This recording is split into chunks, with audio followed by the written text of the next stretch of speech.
Hi friends, welcome to யக்காஷாரி creatives. Friends, இன்றைக்கி நம்ம வீடியோவில் என்ன பார்க்க போகிறோம் அப்படின்னா, சில்க் த்ரெட்டை வச்சு எம்போஸ்டு லோடட் ஸ்டிச்சு. அதுக்காண்டி நான் வந்து ஒரு பைப்பிங் த்ரெட் எடுத்து வச்சுருக்கேன். த்ரெட்டை வச்சு நம்ம எப்படி எம்போஸ்டாக லோடிங் பண்ணுறோங்கிறத பற்றி பார்ப்போம் ஃப்ரெண்ட்ஸ். அதுக்கு 2 கலரில் சில்க் த்ரெட் எடுத்திருக்கேன். அவுட்லைன் போடுறதுக்கு ஜரி, ஒரு 14 நம்பர் நீடில் சில்க் த்ரெட் போடுறதுக்காண்டி சும்மா ஒரு ஸ்டோனை ஸ்டிச் பண்ணி வச்சுருக்கேன். இதை வந்து என்ன செய்கிறதுன்னு பற்றி பார்ப்போம். ஒரு 2 லைன்ஸ் வந்து வரைஞ்சி வச்சுருக்கேன். இந்த 2 லைனுக்குள்ளே நம்ம இந்த பைப்பிங் த்ரெட்டை கொடுத்து எப்படி லோடு பண்ணுறதுன்னு பற்றி பார்ப்போம் ஃப்ரெண்ட்ஸ். நம்ம வீடியோக்குள்ளே போகிறதுக்கு முன்னாடி நம்ம சேனலை புதுசாக பார்க்குறவங்க சப்ஸ்கிரைப் பண்ணிவிட்டு பாருங்கள்.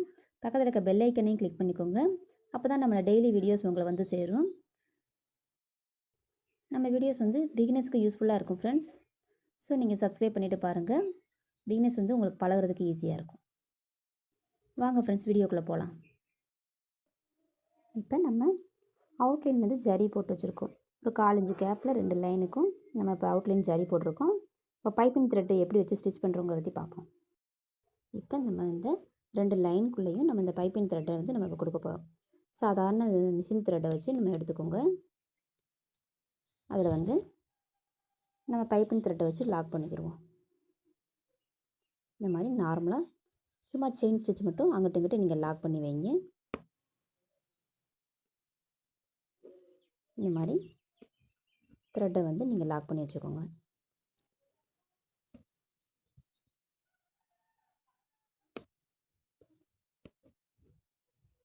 இப்படி லாக் பண்ணிக்கிட்டால் தான் நம்மளுக்கு இதுக்கு பிறகு நம்ம லோட் பண்ணும்போது நம்மளுக்கு இந்த த்ரெட்டு வந்து அசையாமல் இருக்கும்.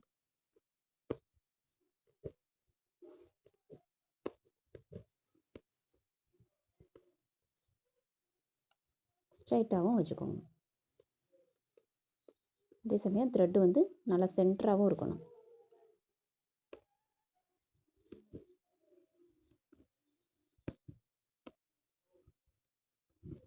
இந்த மாதிரி லாக் பண்ணிட்டோம்.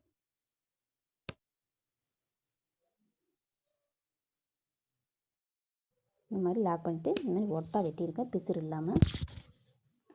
இப்போ சில்க் த்ரெட்டை வச்சு லோட் பண்ணுவோம். இப்போ நான் சில்க் த்ரெட்டை வந்து நாட் போட்டு எடுத்திருக்கேன். இதை வந்து இந்த மாதிரி கிராஸாக ஃபில் பண்ணுங்கள். இது நம்ம கிராஸாக ஃபில் பண்ணிவிட்டு மேலே உள்ள பிசுறையும் நம்ம மறைக்கணும் இல்லையா? அதனால் இந்த மாதிரி மேலே ஃபஸ்ட்டு கிராஸாகவே போய் அந்த பிசுரெல்லாம் நம்ம லாக் பண்ணிடுவோம். அப்போனா தான் நமக்கு நீட் ஃபினிஷிங் இருக்கும்.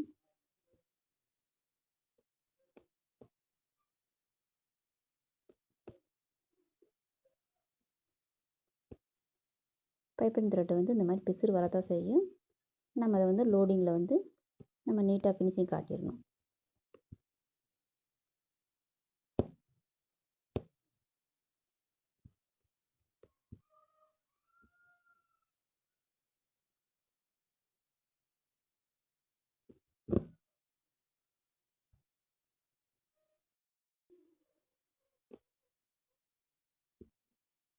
இப்போ நம்ம அந்த பக்கத்தை முடிச்சுட்டு இந்த சைடு வந்துட்டோம். இதே மாதிரியே வந்து நம்ம இந்த பிசுரெல்லாம் நம்ம மறைச்சிட்டோம். ஸோ நம்ம அப்படியே கரெக்டாக நம்ம கிராஸாகவே கொண்டு வரலாம்.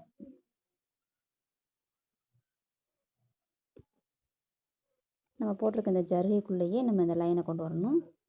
ஜருகையை விட்டு வெளியே போகக்கூடாது.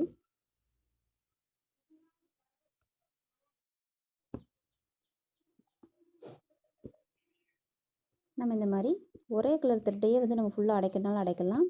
இல்லை டபுள் கலராக ஒரு இன்ச்சுக்கு 1 இன்ச்சுன்னு வந்து நம்ம டபுள் கலராகவும் நம்ம கொடுத்து அடைக்கலாம். இது வந்து நம்ம நெக்கு அவுட்லைன் கொடுக்கும்போது ரொம்ப அழகாக இருக்கும். நெக்கு அவுட்லைனுக்கு யூஸ் பண்ணலாம். வேறு ஏதாவது ஒரு இடத்துல நம்ம ஃபில் பண்ணணும் அப்படின்னு நினச்சாலும், ஒரு இடம் நம்மளுக்கு ஃப்ளவரோ ஒரு ராமம் ஸ்டோன் பக்கத்தில் ஏதோ ஒன்று உங்களுக்கு வந்து எம்போஸ்டாக வேணும்னு நம்ம நினச்சோம் அப்படின்னா அந்த இடத்துக்கும் இந்த மாதிரி நம்ம எம்போஸ்டாக நம்ம ஃபில் பண்ணலாம். அப்படி எம்போஸ்டாக நம்ம ஃபில் பண்ணும்போது அந்த இடம் வந்து நம்மளுக்கு நல்லா தூக்கி அழகாக காட்டும்.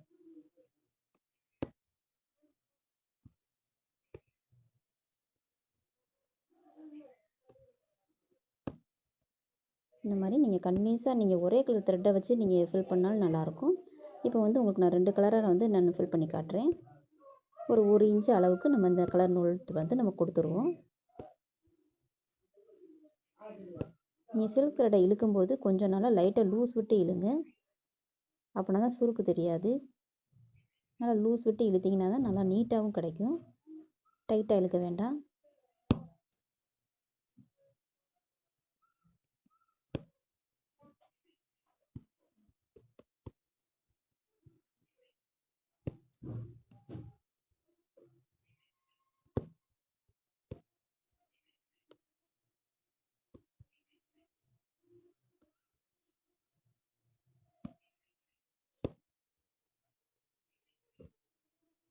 இப்போ நம்ம இந்த கலரை இதோட நம்ம முடிச்சுக்கிடுவோம். அடுத்து நெக்ஸ்ட் கலர் எடுப்போம்.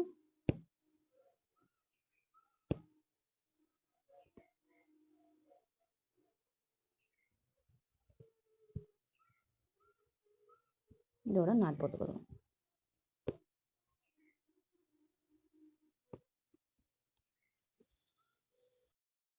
இப்போ நம்ம நெக்ஸ்ட் கலரையும் அது பக்கத்துலேயே நம்ம நெருக்கமாக இந்த மாதிரி கொடுக்குறோம்.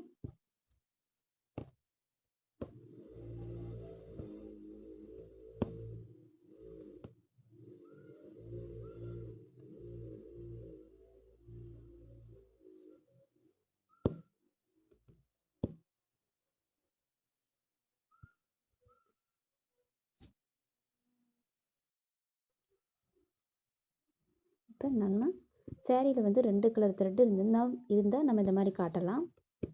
அதே சமயம் அந்த 2 கலருமே நல்லா கான்ட்ராஸ்ட்டாக இருக்கணும். அப்படின்னா தான் நம்மளுக்கு இந்த மாதிரி காட்டும்போது நம்மளுக்கு நல்லா அழகாக தெரியும். இப்போ நான் இந்த க்ரீனிஷ் ப்ளூ பக்கத்தில் நான் ஆரஞ்சு கொடுத்துருக்கேன். இந்த 2 கலரும் நல்லா பளிச்சுன்னு தெரியுது பாருங்கள். இந்த மாதிரி நல்லா கான்ட்ராஸ்ட்டாக இருக்கணும் 2 கலர்ஸுமே. அப்படி கொடுக்கும்போது நம்மளுக்கு நல்லா லுக்காக அழகாக தெரியும். இல்லை நம்ம ஒரே சேம் த்ரெட்டாக கொடுக்கணுனாலும் நம்ம கொடுக்கலாம். நம்ம இதே மெத்தடில் நம்ம ஜரியும் நம்ம ஃபில் பண்ணலாம்.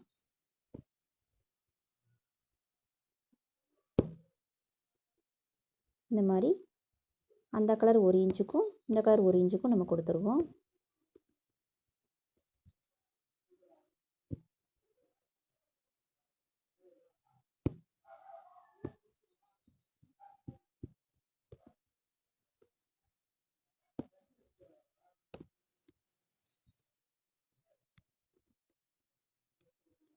இந்த 2 லைனுக்குள்ளேயே நீங்கள் ஃபில் பண்ணுங்கள். அதுக்கு தான் நம்ம அவுட்லைன் ஜரி போட்டிருக்கோம்.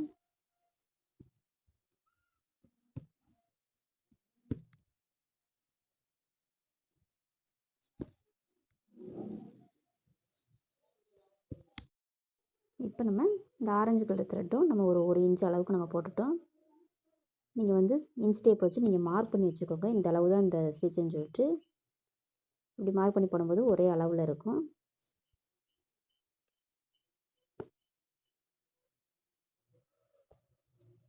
இப்போ அடுத்து நெக்ஸ்ட் அதே கலரே காட்டுவோம். இப்போ பாருங்கள், நம்ம கொடுத்த கலரே நம்ம மறுபடியும் காட்டுறோம். இப்படி நம்ம கொடுக்கும்போது நல்லா கலர் வந்து அழகாக தெரியும். த்ரெட் லோடிங் வந்து நல்லா நெருக்கமாக கொடுத்துடணும். கொஞ்சம் கேப் விட்டாலும் பழையபடி நீங்கள் ஃபில் பண்ணிக்கிறலாம் அந்த இடத்த.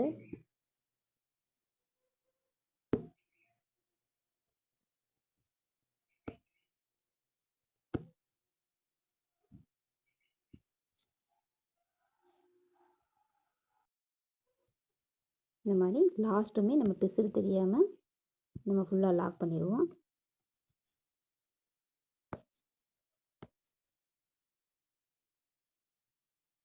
இந்த பைப்பிங் த்ரெட்டோட பிசுறு நமக்கு சுத்தமாக தெரியக்கூடாது.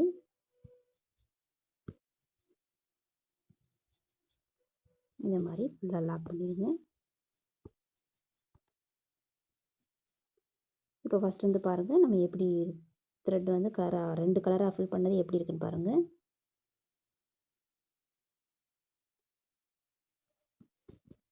நல்லா 2 இன் கலராக நல்லா அழகாக வந்திருக்கு.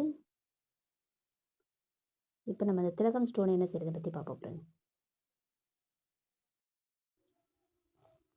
இந்த மாதிரி நம்ம திலகம் ஸ்டோனை சுற்றி ஃபஸ்ட்டு பீட்ஸ் வச்சுக்கிடுவோம். இந்த பீட்ஸை வந்து கம்ப்ளீட் பண்ணிவிட்டு ஒரு நம்ம பைப்பிங் த்ரெட் வைக்கிற அளவு கேப் விட்டு இன்னொரு லைனும் நம்ம பீட்ஸ் வச்சுக்கிடுவோம்.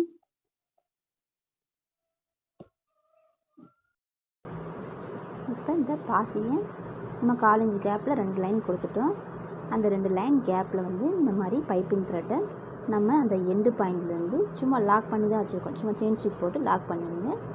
இதுக்கப்புறம் லோடு எப்படி பண்ணுறதுன்னு பார்ப்போம். இந்த மாதிரி இந்த சில்க் த்ரெட்டை இந்த மாதிரி சென்ட்ரல்லேருந்து இந்த மாதிரி கிராஸாக கொண்டு வாங்க. இப்படியே நம்ம அதை லோடு பண்ணணும். இந்த மாதிரி இந்த பெண்டு வளையிற இடத்துலையும் நம்ம கிராஸாகவே கொண்டு போகணும். இந்த இடத்துலையும் கொஞ்சம் பெண்டு கொடுத்து நம்ம கிராஸாக கொண்டு வந்துட்டோம்னா இந்த இடம் நல்லா நீட்டாக வந்துடும்.